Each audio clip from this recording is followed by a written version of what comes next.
Dear students, in the lesson number 2, relations and function, under the types of the function, we are to discussing this one of the important types of the function here, this signum function. तो हम लोग यहाँ signum function का concept देखेंगे. What is the exactly what is the signum function? Without taking this function, this f is the function from R to R.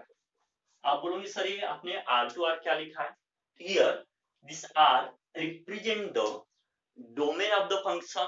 That means what this input is the set of real number. तो जो हमें output जो range जो मिलने वाली है वो range भी क्या होगी? Set of real numbers. Therefore we are defining here this function y equal to this f of x equal to this R to R, the set of the real number to the real number. ऐसा function जिसका domain भी set of the real number होगा और जिसकी range भी set of the real number होंगी. तो ऐसे जो फंक्शन हम डिफाइन करेंगे उस फंक्शन को बोला हमने signum function. Therefore this signum function, this f of x other y equal to this y equal to this f of x equal to, can be writing here first one this minus of 1 if the condition x less than 0. तो x less than 0 के लिए if out of the number line, suppose हमने यहाँ number line consider किया, इस number line पे centre में हमने x का 0 पुट कर दिया. तो 0 के जो पहले जो नंबर आने वाले हैं, for example this negative of 1, negative of 2, negative of 3 and so on the up to this negative of infinity. तो किसी भी number if x less than 0, उस समय हमारी जो रेंज होगी वो -1 होगी. फॉर एग्जांपल सपोज हमने यहाँ x लिखा input table, here the signum of x, either what is this value of this f of x, this value of this f of x equal to the signum of the x. If I have to put up here this input, suppose ये centre में हमने 0 ले लिया. 0 के पहले पहला जो first number होगा आपका नेगेटिव ऑफ 1. हम लोगों ने इनपुट नेगेटिव 1 रखा तब भी हमारा आंसर क्या आएगा आपका? नेगेटिव ऑफ 1 ही आएगा. If I have to put up here this negative of 2, again this answer should be negative of 1 ही मिलेगा. सपोज मैं नेगेटिव ऑफ 3 पुट करता हूँ तब भी हमारा आंसर क्या होगा? नेगेटिव ऑफ 1 ही होगा. मैं नेगेटिव ऑफ 4 भी पुट करता हूँ तब भी हमारा आंसर क्या मिलेगा? नेगेटिव ऑफ 1 ही मिलेगा. That means x less than 0. तो x लेस देन 0 में x की वैल्यू आप लोग -1, -2, -3, -4 कोई भी वैल्यू आप पुट करते हो लेस देन 0 से, तब भी आपकी जो रेंज जो मिलने वाली है वो रेंज क्या होगी? -1 होगी. यहाँ सेकंड 0 इफ ऑफ टू से this x equal to 0.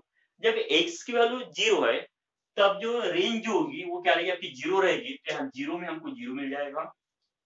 Third case में +1 if x greater than 0.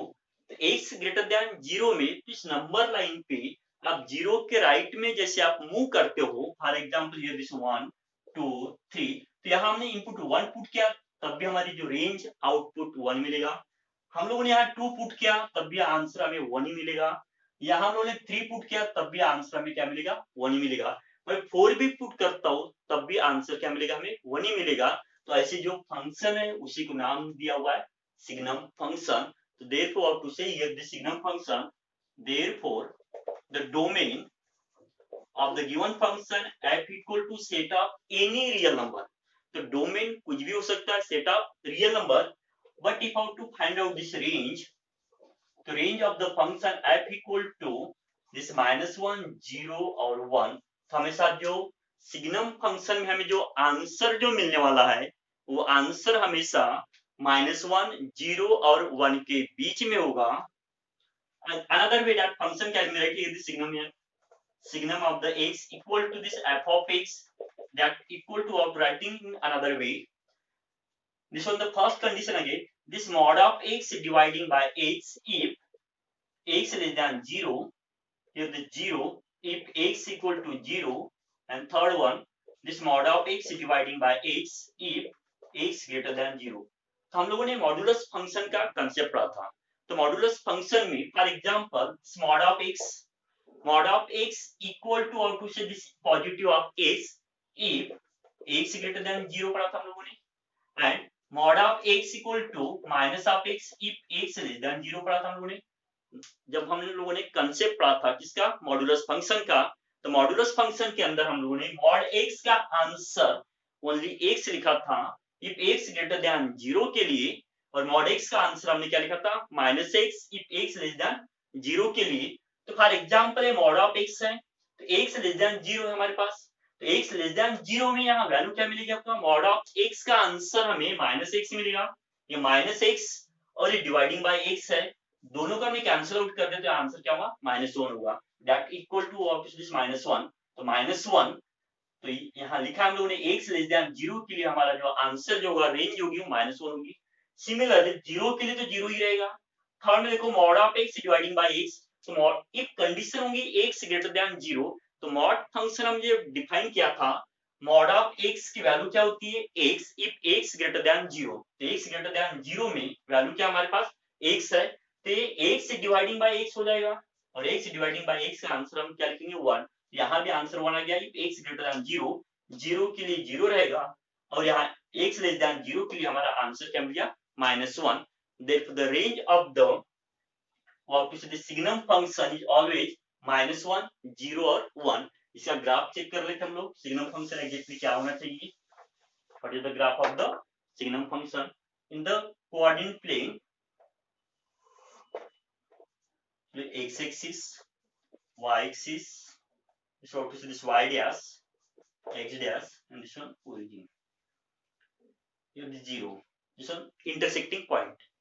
If I have to move the right hand side here, this 1, then 2, then 3. Here we are writing this 1, then 2, then 3, and this 4, so on. यहाँ देखो negative of 1, negative 2, negative of 3, negative 4, and so on. Here this negative of 1, negative of 2, negative of 3, and so on. हम लोग graph discuss करेंगे किसका, signum function का। Signum function में देखो हमने एक टेबल कंस्ट्रक्ट किया है, तो सिग्नम फंक्शन में देखो 0 पे आंसर 0, तो ये पॉइंट्स हमें ओरिजिन पे मिलेगा। जब x की वैल्यू 1 है, x इक्वल टू 1 मतलब इनपुट 1 है, देखो इनपुट x की वैल्यू 1, आउटपुट 1 है, तो ये पॉइंट्स यहाँ आएगा, y की वैल्यू 1, ये पॉइंट्स यहाँ आ गया, ये पॉइंट्स लाइक दिस वन। देखो x की वैल्यू 2 है, ये पॉइंट्स है, तब भी y की वैल्यू 1 है, ये पॉइंट्स यहाँ आएगा। x की वैल्यू देखो 3 है, तब भी पॉइंट्स ये, x की वैल्यू उस समय y की वैल्यू 1 है, x की वैल्यू मैं 4 पुट करता हूँ, उस समय y की वैल्यू भी 1 होगी, क्योंकि हमारा जो आउटपुट है वो चेंज नहीं होने वाला है, क्योंकि x ग्रेटर देन 0 के लिए मतलब हम लोग वैल्यू यहाँ 4, 5, 6 भी पुट अप करते हैं हम लोग, तब भी जो रेंज जो मिलने वाली है, जो हमें आंसर जो मिलने वाला है, जो हमें आउटपुट जो मिलने वाला है, वो आउटपुट क्या होगा आपका 1 ही होगा। तो यहाँ से हम लोग लाइन ड्रा करेंगे, if I draw this line, this line, this one the circle, यहाँ हमें सर्कल देना है, this one points here, to that line, this y equal to 1, this y equal to 1 is the line parallel to the x-axis।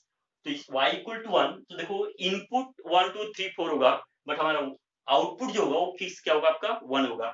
This circle indicate that, क्योंकि x की value जब 0 लिया हम लोगों ने, तो ये 0, तो वो आप नॉट कंसीडर ये 0, तो हमने शुरुआत का आंसर किया 1 से।